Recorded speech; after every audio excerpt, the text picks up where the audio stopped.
वंदे मातरम विद्यार्थियों, एक बार फिर से स्वागत है आपका अपने YouTube channel NCERT smart network पर। विद्यार्थियों, अपनी जो पिछली कक्षा थी उसमें हम स्टडी कर रहे थे नंबर सिस्टम के बारे में, या मैं बोलूं तो संख्या प्रणाली, या हम संख्या पद्धति बोल सकते हैं। उसके बारे में हम हल्का हल्का डिस्कस कर चुके थे। जैसे मैं बोलूं तो हम नेचुरल नंबर के बारे में डिस्कस कर चुके थे, हम होल नंबर के बारे में डिस्कस कर चुके थे, हम इंटीजर्स के बारे में डिस्कस कर चुके थे। मैंने बताया भी था कि लोग पुराने समय में गाय रखते थे तो गिन के रख लेते थे, 2 गाय हैं कि 3 गाय हैं। उससे हमने प्राकृत संख्या को समझ लिया था। उसके बाद में हमने कहा कि एक ही गाय थी, बिजली गिरी और वो रात को गाय गिर गई, तो उससे हमने उसको कनेक्ट कर लिया था अपने पास में होल नंबर को कि उसके पास में 0 गाय बची है। फिर हमने इंटीजर को भी बता दिया था। अब अगर इंटीजर के बाद की बात चले तो अपने पास में किस किस टाइप के नंबर्स आने वाले हैं उन पर डिस्कस करेंगे। तो आज की क्लास को स्टार्ट करते हैं अपने एक बहुत बढ़िया सुविचार के साथ में। सक्सेस की सबसे खास बात है कि वो मेहनत करने वाले लोगों पर फिदा हो जाती है। जो मेहनत करने वाले लोग हैं उनके सक्सेस हमेशा पीछे भागती है।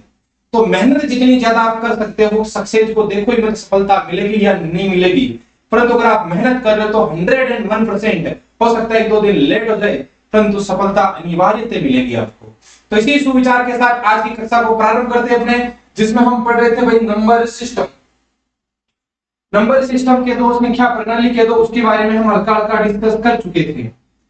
संख्या प्रणाली अपन बात करें, जैसे कि मैं बोल दूं संख्या प्रणाली, या मैं कह दूं तो नंबर सिस्टम।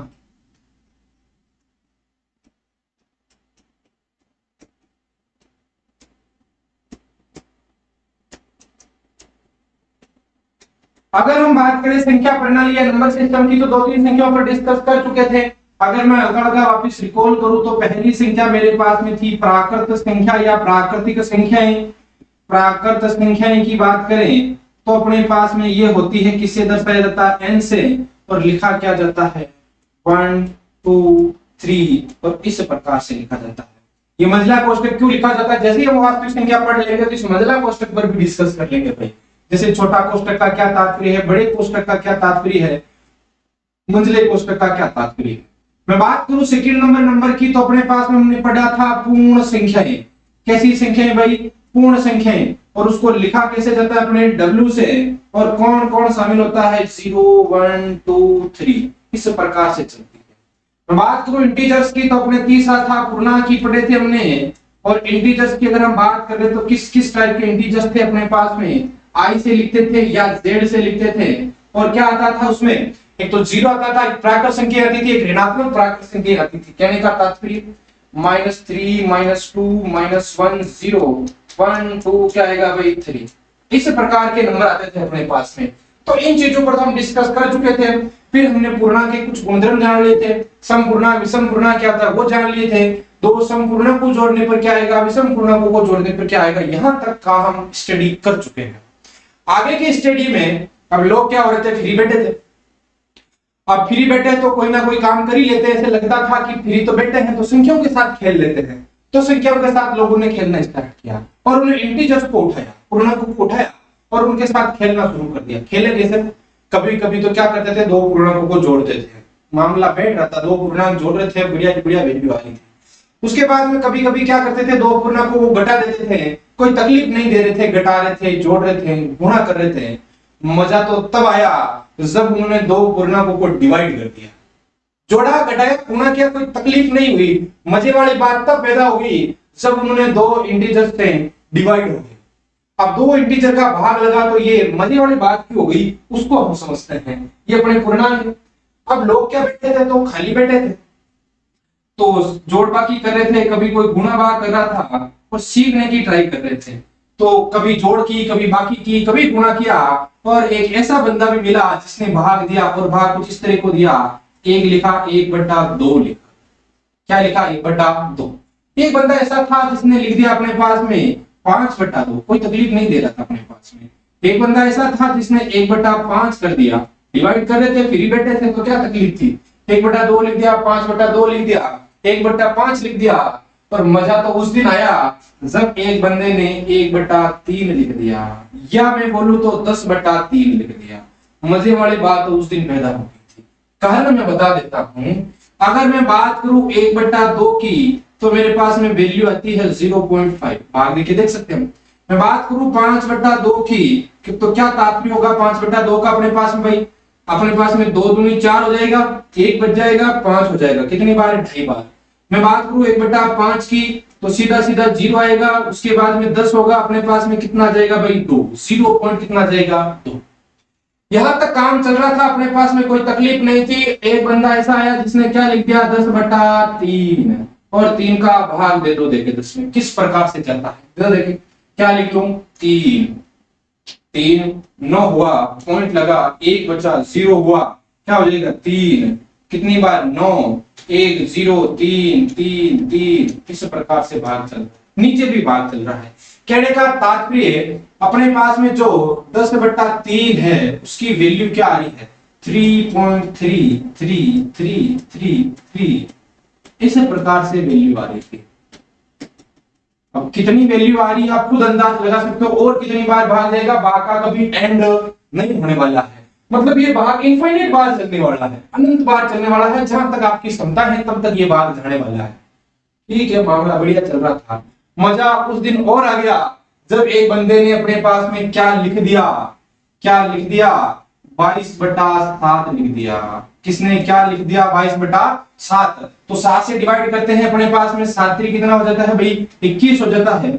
1 0 10 7 अपने पास में कितना हो गया? 7 3 30 28 2 20 2 14 अपने पास में 6 60 8 56 4 40 5 35 5 50 7 49 1 10 1 3 30 4 28।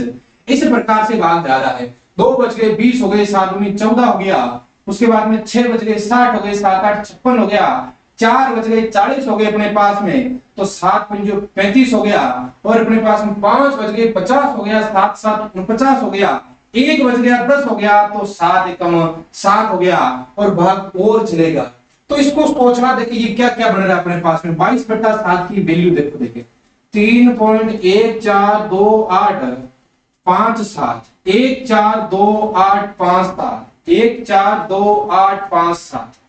गौर करना, इसके लास्ट 5 नंबर है इधर वालों पर, देखो देखो 1428557 3 3 6 पर 1428557 1428557 1428557।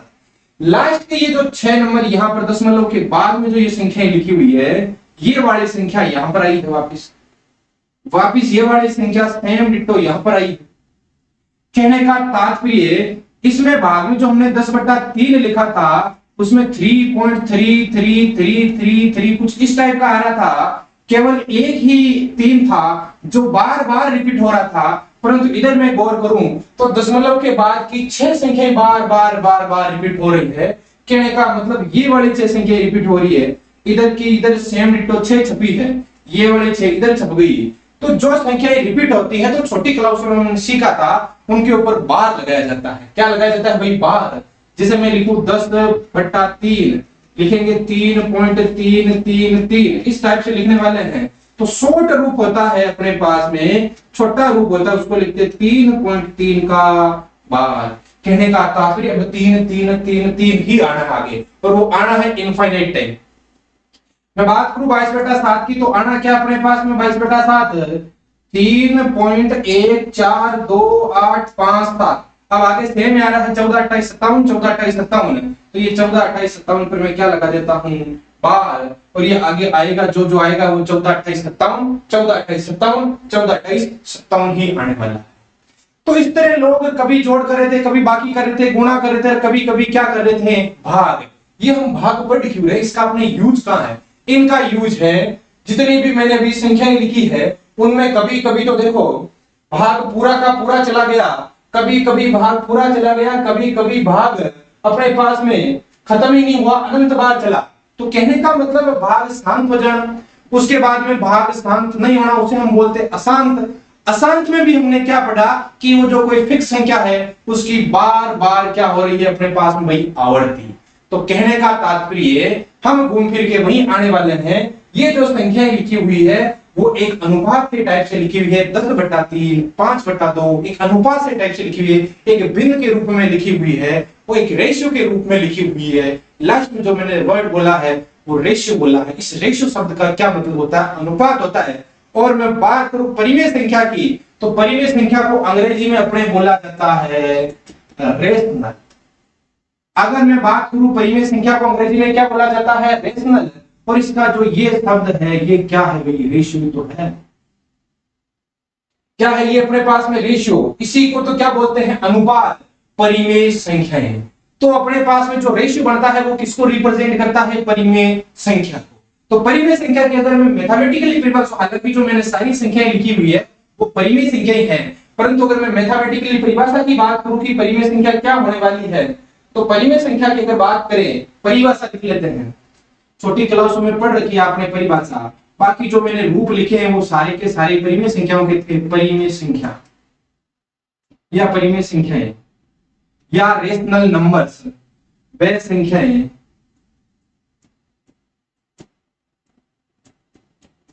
जिन्हें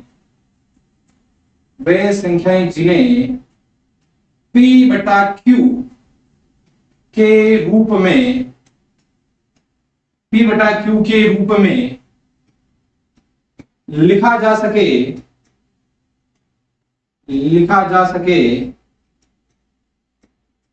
जहां P तथा Q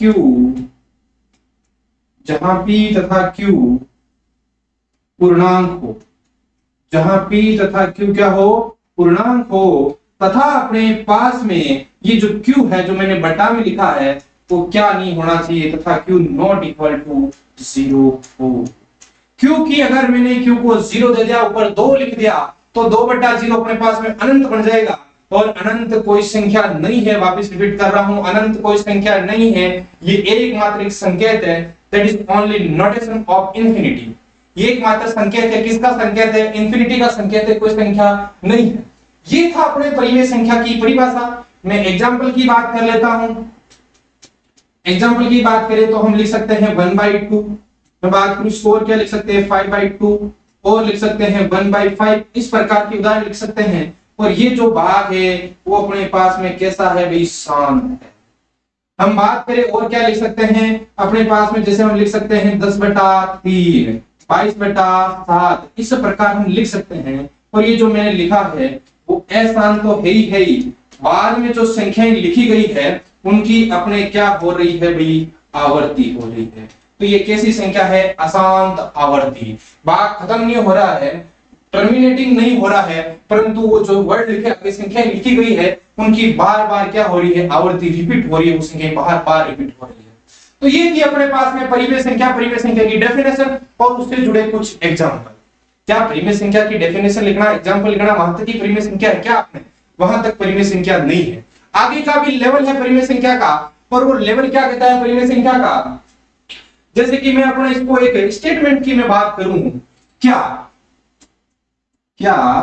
0 परिमेय संख्या है? क्या 0 परिमेय संख्या है? बताओ देखिए, हाँ या ना। क्या 0 परिमेय संख्या है?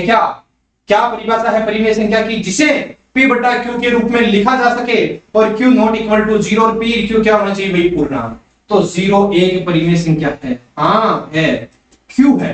क्योंकि 0 को मैं क्या लिख सकता हूं? 0 को मैं क्या लिख सकता हूं? 0/1। ये हो गया अपने पास में P, ये क्या हो गया? Q नॉट इक्वल टू 0 बना, और P और Q दोनों ही अपने पास में क्या बन चुके हैं भाई? पूर्णांक। क्यों? क्योंकि 0 पूर्णांक है और 1 अपने पास में खुद क्या है? पूर्णांक है।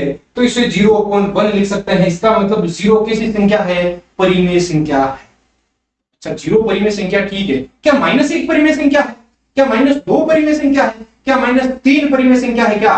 तो मैं अगर आपसे पूछा -1 परिमेय संख्या है क्या? -1 को क्या लिख सकता हूं? -1/1। -2 को क्या लिख सकता हूं? -2/1। -3 को कैसे लिख सकता हूं? -3/1। अच्छा सर, आप माइनस वाले सारों को ही परिमेय बता रहे हो, तो प्लस वाली सारी परिमेय है क्या? चलो देख लेते हैं। 5 को क्या लिख सकते हैं? 5/1। 3 को 3/1। 100 को 100/1। अच्छा, अब कहानी पकड़ में आई रही है, धीरे धीरे कहानी पकड़ में आ रही है। कैसी कहानी? कि तमाम जो पूर्णांक है, जितने भी पूर्णांक है, वो सब के सब परिमेय संख्याएं बन रहे हैं। जैसे अगर मैं माइनस का 100 ले लेता तो मैं -100/1 लिख लेता। अच्छा, ये गड़बड़ थी। तो कहने का तात्पर्य तमाम पूर्णांक है वो कैसी संख्याएं हैं अपने पास में, परिमेय संख्याएं हैं। तो क्या समस्त परिमेय संख्याएं पूर्णांक है क्या? सोचो देखे, क्या समस्त परिमेय संख्याएं पूर्णांक है क्या? जैसे मैं परिमेय संख्या के उदाहरण की बात कर लेता हूं।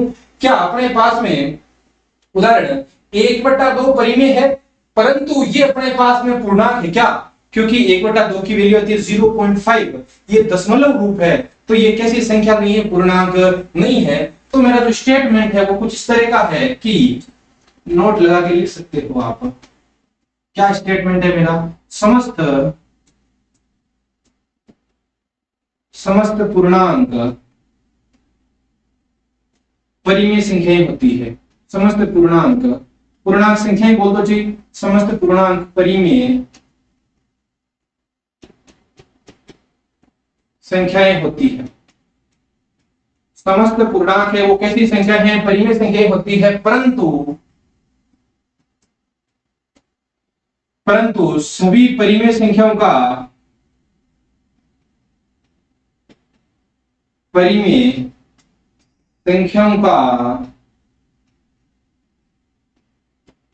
पूर्णांक होना जरूरी नहीं है। उदाहरण हम पढ़ चुके हैं, 1/2 परिमेय है परंतु पूर्णांक नहीं है। समस्त पूर्णांक सभी परिमेय संख्याओं का पूर्णांक होना जरूरी नहीं है। उदाहरण हम डिस्कस कर चुके हैं। बाकी समस्त पूर्णांक है वो परिमेय संख्याएं तो होती है, परंतु सभी परिमेय संख्याओं का पूर्णांक होना जरूरी नहीं है। अच्छा, समस्त पूर्णांक परिमेय संख्याएं हैं तो 101% अपने पास में जो पूर्ण संख्या है वो पूर्णांक है, और जो पूर्णांक है वो परिमेय है। तो ऑटोमेटिकली अपन कनेक्ट हो चुके हैं। किससे कनेक्ट हो चुके हैं कि समस्त पूर्ण संख्याएं क्या होती है? परिमेय। और समस्त प्राकृत संख्याएं क्या होती है? परिमेय। लास्ट में इसका बहुत बढ़िया मैप बनाने वाले हैं। तो हाल फिलहाल यहां तक की कहानी है अपने पास में। अब अगर मैं आगे की बात करूं, इसका चिन्ह कैसे डिसाइड करेंगे हम बात कर लेते हैं परिमेय संख्या। ये धनात्मक ऋणात्मक कब होगी? परिमेय संख्या। लिखने का तरीका p बटा क्या है अपने पास में? q, यही होता है। अब बताओ धनात्मक कब होगी? भाई धनात्मक परिमेय संख्या धनात्मक कब होगी? धनात्मक परिमेय संख्या। कहने का तात्पर्य ये जो p बटा q का मान है वो प्लस का कब आएगा? सोचो देखें, धनात्मक परिमेय संख्या कब होगी? धनात्मक परिमेय संख्या होगी यदि अपने पास में वो शर्त सोचनी आपको क्या होगा? धनात्मक परिमेय संख्या होगी यदि अगर मैं इस p को भी प्लस का ले लूं, इस p को भी प्लस का ले लूं। उदाहरण के लिए इसको मैं 5 ले लेता हूं, इसको मैं 2 ले लेता हूं अपने पास में, तो ये भी प्लस का, ये भी प्लस का, वैल्यू आनी अपने पास में 2.5, वो भी किसका आया है? प्लस का। कहने का तात्पर्य दोनों ही संख्याएं यदि p धनात्मक हो। अच्छा, एक बात करें क्या, यहां पर सीधा एक चिन्ह पे कनेक्ट कर देते हैं इसको, एक चिन्ह पर अपने पास में कनेक्ट करने वाले हैं। देखो वापिस देखो, अपने पास में एक चिन्ह भी बांध देते हैं कि भाई अगर सेम ही चिन्ह कहते हैं। देखो देखें, परिमेय संख्या p बटा q धनात्मक होगी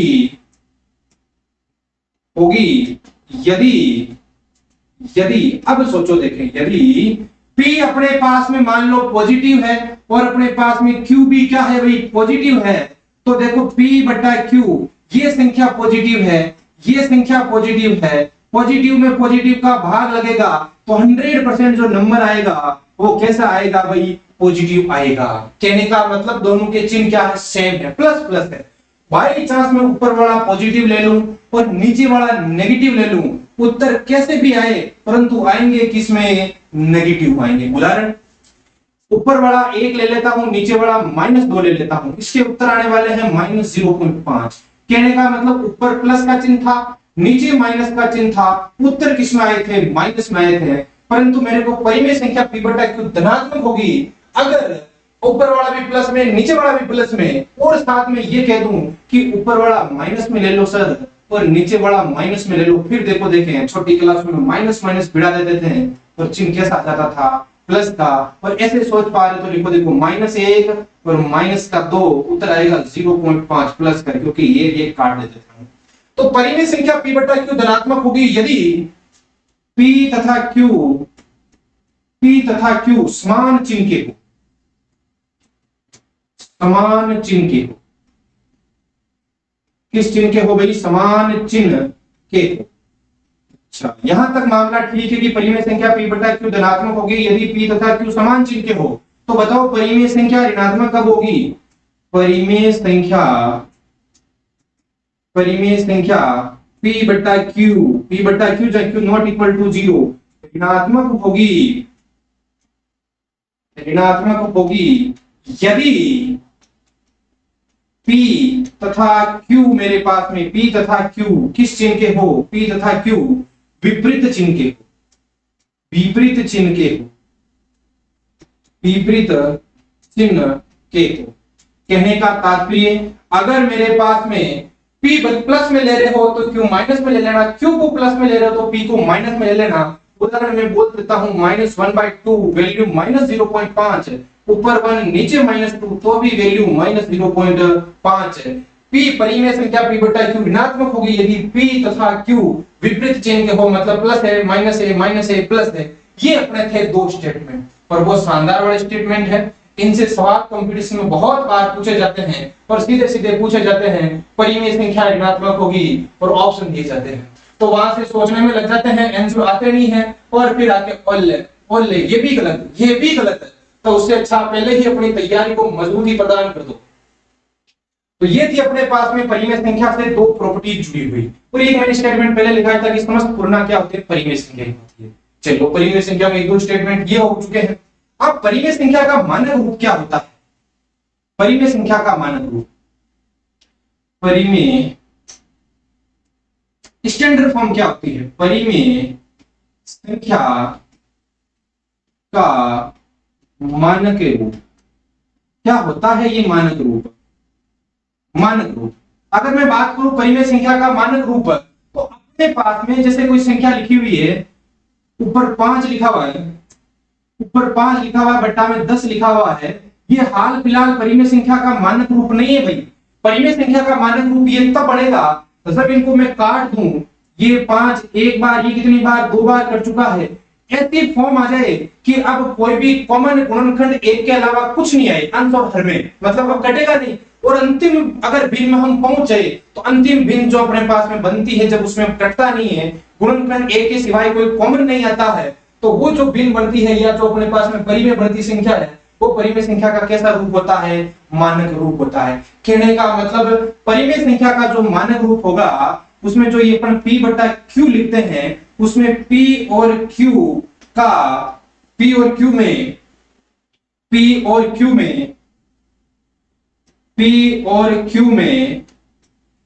में अपने पास में कॉमन गुणनखंड क्या आएगा भाई? कॉमन गुणनखंड क्या होगा? 1। p और q में कॉमन गुणनखंड अपने पास में क्या होने वाला है? 1। कहने का तात्पर्य, p बटा q की कोई भिन्न है, अगर उसमें p और q को जितना काट सकते हैं हम जितना काट दो, पर लास्ट में जो बचेगी भिन्न वो अपने पास में परिमेय संख्या का कैसा रूप होता है? मानक रूप, या हम कह सकते हैं स्टैंडर्ड फॉर्म। जैसे कि और कोई उदाहरण ले लेते हैं, 2/8 ले लूं तो काटापीटी करूंगा, 1 बटा क्या होगा? 4। इससे ज्यादा और नहीं कर सकती, तो ये अपने पास में कैसा रूप है? परिमेय संख्या का मानक रूप। कॉमन गुणनखंड अपने पास में क्या आना चाहिए भाई? 1 आना चाहिए। तो ये थी अपने पास में परिमेय संख्या की हल्की डिस्कस। अब परिमेय संख्या आ चुकी है तो अपने पास में आगे जो संख्या आने वाली है वो कौन सी संख्या आने वाली है भाई? ए परिमेय संख्या। वो हमने पढ़ा था रेशनल नंबर और ये अपने पास में है इरेशनल नंबर। अब परिमेय संख्या क्या है? अपरिमेय संख्या क्या है? परिमेय संख्या को अगर मैं बात करूं अब रिप्रेजेंट करने के तरीके की, परिमेय संख्या को बात कर लेते हैं रिप्रेजेंट करने की तरीके की। इसे किससे दर्शाते हैं भाई? इसे कैपिटल Q से दर्शाते हैं, कैपिटल Q से दर्शाते हैं, कैपिटल Q से दर्शाते हैं। और अपने पास में जो ए परिमेय संख्याएं हैं उन्हें हम दर्शाने वाले हैं भाई Q डैश। किससे दर्शाने वाले हैं? Q dash. ए परिमेय संख्या क्या होती है? सोचो। तो 100% जो संख्या क्या नहीं है? परिमेय। भाई टोटल अपने पास में परिमेय ए परिमेय डिवाइड करूं तो जो संख्या ए परिमेय नहीं है वो 100% क्या होने वाली है, ए परिमेय। सीधी सीधी परिभाषा, वे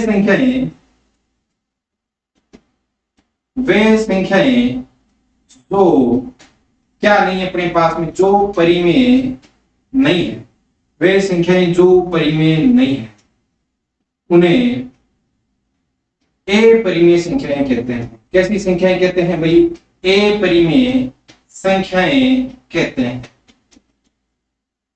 उन्हें ए परिमेय संख्याएं कहने वाले हैं।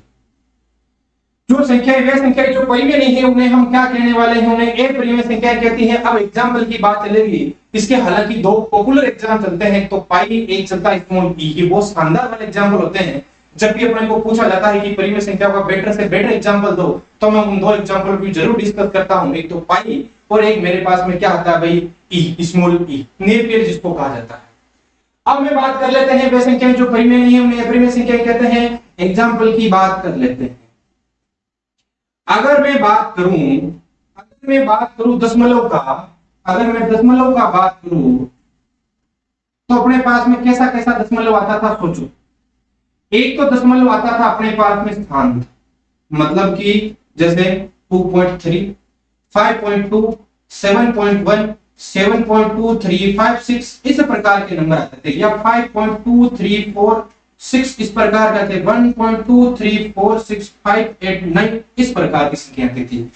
अब मतलब वहां के पूरा का पूरा लाइन तक कहीं ना कहीं चला जाता था। अगर मैं बात करूं ये तो शांत था। एक अपने होता है दशमलव प्रसार, कैसा भाई, अशांत। अब अशांत में भी दो चीजें होती है, दो चीजें कौन सी होती है ये सोचना। अपने पास में दो चीजें होती है अशांत की। पहली चीज होती है अशांत की भाई अपने पास में कि वो रिपीट हो रहा है, आवर्ती हो रही है उनकी, क्या हो रही है, आवर्ती। अगर आवर्ती आ चुका है तो दूसरा अपने पास में क्या आने वाला है, अनावर्ती। रिपीट हो रहा है एक और एक रिपीट नहीं हो रहा है। रिपीट होना रिपीट नहीं होना, इसको कैसे डिवाइड करें, बात कर लेता हूं उदाहरण की। तो मैं लिख लेता हूं 1.3333 इस प्रकार। और कोई उदाहरण 2.575757 और कोई उदाहरण अपने पास में 3.141527 141527 इस प्रकार से लिख लेता हूं। उधर क्या दे रखा है, अनावर्ती। मैं बात करूं अनावर्ती की तो कोई संख्या लिख लेता हूं 2. शांति से देखना, 1469 2389 1986। देखो भाग पूर्ण नहीं हो रहा है और जो बाद में संख्या लिख रखी है वो भी रिपीट नहीं हो रही है। इसकी बात करूं तो 3 रिपीट हो रहा है। इसकी बात करूं तो 5 7 5 7 5 7 रिपीट हो रहा है। इसकी मैं बात करूं तो 1 4 1 5 2 7 1 4 1 5 2 7 ये रिपीट हो रहा है। परंतु यहाँ पर ना तो भाग कंप्लीट हो रहा है, मतलब अशांत आ रहा है, और साथ में आवर्ती भी नहीं हो रही, मतलब क्या हो रहा है, अनावर्ती हो रही है। तो यहां से अगर मैं परिमेय अपरिमेय संख्या की बात करूं, यहां से मैं परिमेय परिमेय संख्या की बात करूं तो परिमेय संख्या बराबर क्या आता है अपने पास में, परिमेय संख्या अगर भाग क्या हो, शांत, तब वो क्या होने वाली है, परिमेय संख्या। उसके साथ साथ में अपने पास में क्या होनी चाहिए, अशांत अगर भाग आ रहा है तो जो नंबर है उनकी क्या होनी चाहिए भाई, अपने पास में आवर्ती होनी चाहिए, रिपीट होने चाहिए। भाग अगर टर्मिनेट नहीं हो रहा है तो वर्ड की क्या होनी चाहिए, आवर्ती होनी चाहिए, बार बार आवर्ती होनी चाहिए। टर्मिनेटिंग हो रही है तो ठीक है, टर्मिनेटिंग नहीं हो रहा है तो ये रिपीट होने चाहिए बार बार। अब मैं बात कर लेता हूं ए परिमेय संख्या की। तो ए परिमेय संख्या का फंडा बच गया। लास्ट में ए परिमेय संख्या क्या होगी, अपने पास में आ चुका है, शांत आ गया, अशांत आवर्ती आ गई, तो बच गया क्या, अशांत अनावर्ती। तो ए परिमेय संख्या में क्या होता है भाई, भाग खत्म नहीं होता है, साथ साथ में क्या नहीं होती है, आवर्ती। तो हम क्या बोलने वाले हैं, अशांत अनावर्ती। अशांत अनावर्ती वाले संख्या को क्या बोला जाता है, ए परिमेय संख्या। एग्जाम्पल में लिख चुका हूं, वापिस कोई एग्जाम्पल और लिखना चाहिए तो जैसे मैं लिख सकता हूं 1.2986 2185 3195 इस प्रकार की संख्या। कोई फिक्स प्रॉपर रिपीटेशन नहीं हो रहा है, और रिपीटेशन नहीं हो रहा तो वो कैसी संख्या अपने पास में, ए परिमेय संख्या है। तो जो परिमेय नहीं है उन्हें हम किसमें शामिल कर सकते हैं, ए परिमेय। तो बताओ जीरो परिमेय है कि ए परिमेय है, पहले ही डिस्कस कर चुके हैं। जीरो कैसी संख्या अपने पास में, परिमेय संख्या है, जीरो ए परिमेय नहीं है। ए परिमेय संख्या की और अगर हम डिस्कस करें तो अपने पास में ए परिमेय संख्या के अगर मैं उदाहरणों की बात करूं अपने पास में ए परिमेय संख्या के एग्जाम्पल, तो लिख सकते हैं एग्जाम्पल क्या अर्थ है, नॉन रिपीटिंग और non terminating, NRNT, non repeating non terminating, मतलब रिपीट भी नहीं हो रहा है साथ साथ में खत्म भी नहीं हो रहा है। एग्जाम्पल लिख लेते हैं, कुछ भी एग्जाम्पल 3.2519887 27156 कुछ भी एग्जाम्पल जो अपने पास में क्या नहीं हो रहा है, रिपीट नहीं हो रहा है, खत्म भी नहीं हो रहा है। और एग्जाम्पल की बात कर लेता हूं 5.172898859, इस प्रकार के एग्जाम्पल ले सकते हैं। और बहुत ही बेहतरीन एग्जाम्पल के अगर मैं प्रयास करूं तो अपने पास में दो पॉपुलर एग्जाम आते हैं, एक तो पाई आता है और एक मेरे पास में क्या आता है, ई आता है। दो एग्जाम्पल पॉपुलर है, एक तो पाई है, एक दूसरा अपने पास में क्या है भाई, ई है। पाई की वैल्यू क्या होती है, ई की वैल्यू क्या होती है, अपन छोटी क्लासों में सीखते हैं। ये पाई है क्या, पहली चीज तो अगर मैं पूछूं ये पाई क्या है, क्या डेफिनेशन होती है, व्हाट इज द पाई। तो पाई की अगर मैं बात करूं तो पाई की डेफिनेशन की बात करूं तो पुराने जमाने में इस पाई का कैसे इवेंट अपने पास में खोज हुई होगी, अगर मैं उस पर डिस्कस करने आऊं तो होता क्या था, पुराने जमाने में घुमंतू टाइप के लोग होते थे, बहुत ज्यादा इधर उधर घूमते रहते थे और अपना सामान होता था उसको किसी बोरी बिस्तर में रखते थे और एक कोई गाड़ी बना रखी थी उसमें डालते थे और चला के गाड़ी को ले जाते थे।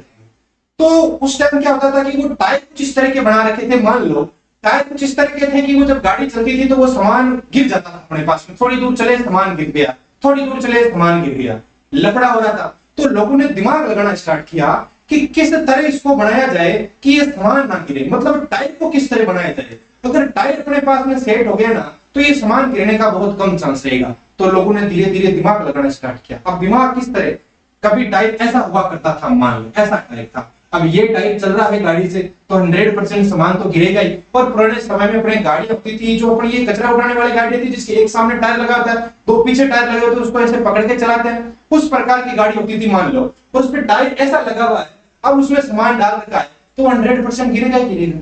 और तो लोगों ने सोचा कि इस प्रकार टायर का लफड़ा है, अगर ये टायर सेट खा गया ना अपने तो सामान गिरने का कोई चांस नहीं है। तो लोगों ने अलग अलग मेजरमेंट लिए, अलग अलग नापचोक की कि किस प्रकार का टाइप हो रहा, सामान नहीं गिरेगा। तो लास्ट में एक अपने पास में नापचोक करने के बाद में एक रिजल्ट निकल के आया और वो रिजल्ट कुछ इस तरह का था। ये अपने पास में मान लो टायर बन गया है, ये टायर बन चुका है। टायर बनने के बाद में लोगों ने मेजरमेंट दिया कि ये जो बाहर वाली भुजा है, ये जो गोल गोल भुजा चल रही है पूरी, इसको अगर मैं जोड़ लूं, इसको क्या बोलते हैं बाद में जाके तो हम परिधि बोलते हैं, हाल फिलहाल अगर मैं बात करूं तो अगर आप इसको जोड़ लो और मैं अगर इसकी बात कर लूं, जो हम ज्यादातर इसको क्या बोलते हैं भाई, व्यास बोलते हैं बाद में जाके, हाल फिलहाल हम वर्ड बताए नहीं, मैं तो टायर का एक मेजरमेंट ले रहा हूं। ये अपने पास में अगर मैं बात करूं तो ये मान लो परिधि है, ये पूरा का पूरा टायर बना हुआ है और ये हल्का हल्का इसका एक मेजरमेंट ये ले लिया। तो लोगों ने कहा इस वाली भुजा, ये जो जो गोल गोल है पूरी, जिसको हम बाद में जाकर परिधि बोलते हैं, ये पूरी और बट्टा अगर मैं ये लिखूं तो एक लगभग वैल्यू निकल के आ रही थी। क्या, ये वाली वैल्यू जिसको मैं परिधि बोल सकता हूं और ये वाली वैल्यू जिसको मैं व्यास बोल सकता हूं, ये वाली वैल्यू दोनों का भाग दे तो एक लगभग वैल्यू निकल के आ रही थी और उस लगभग वैल्यू को क्या माना गया भाई, पाई। तो पाई की जो परिभाषा होती है, पाई बराबर हम लिखते हैं परिधि बट्टा व्यास। कहने का तात्पर्य पाई की परिभाषा होगी परिधि बट्टा व्यास।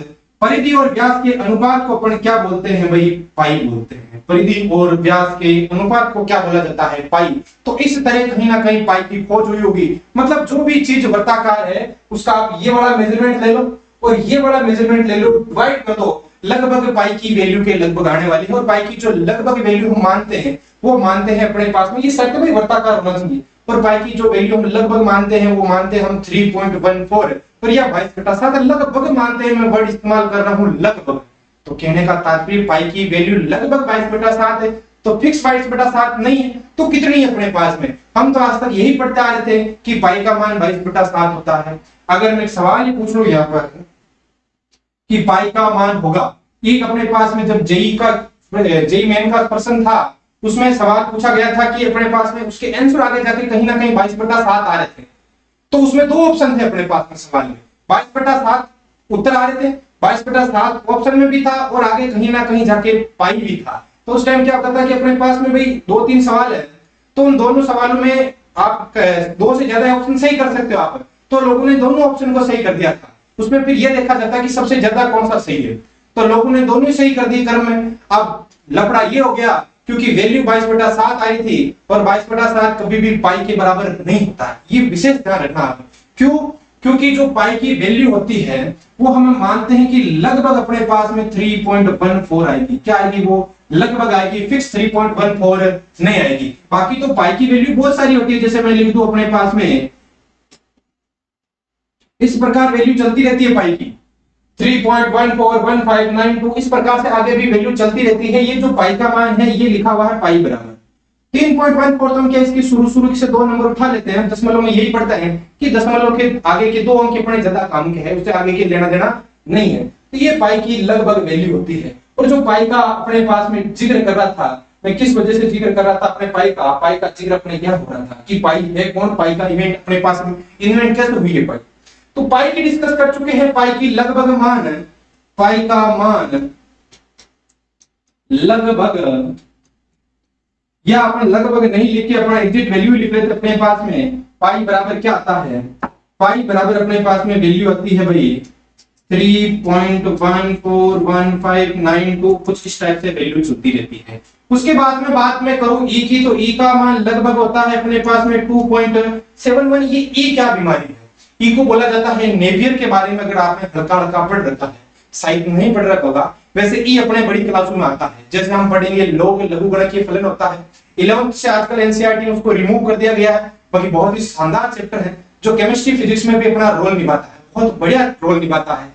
वो कैलकुलेशन छोटी करने के लिए काम आता है, अपने लघुगणक जिसको बोलते हैं, उसमें इस ई का बहुत बेहतरीन रोल होता है। जब प्राकृतिक लघुगणक पढ़ते हैं, कृत्रिम लघुगणक, इस प्रकार की जब हम पढ़ते हैं, तो ये ध्यान रखना ये थी अपने पास में परिमेय और ए परिमेय संख्या से जुड़ी कुछ परिभाषाएं। हालांकि परिमेय परिमेय संख्या इतनी नहीं, परिमेय परिमेय संख्या आगे अपार है। कल की जो अपनी क्लास होगी उसमें हम डिस्कस करने वाले हैं परिमेय और ए परिमेय संख्या से जुड़े कुछ गुणधर्म, कुछ प्रॉपर्टीज कि परिमेय परिमेय को जोड़ने पर क्या आएगा, गुणा करने पर क्या आएगा, दो परिमेय को घटाने पर क्या आएगा, इस प्रकार की हम चीजों पर कल डिस्कस करने वाले हैं। हाल फिलहाल आप इतना पढ़ो कि परिमेय ए परिमेय क्या होती है, परिभाषा हमने सीख ली, आसान सीख लिया। तो कल की क्लास के लिए विशेष तैयार रहना। कल हम लेके आ रहे हैं परिमेय ए परिमेय संख्या से जुड़े कुछ गुणधर्म। बहुत बहुत धन्यवाद।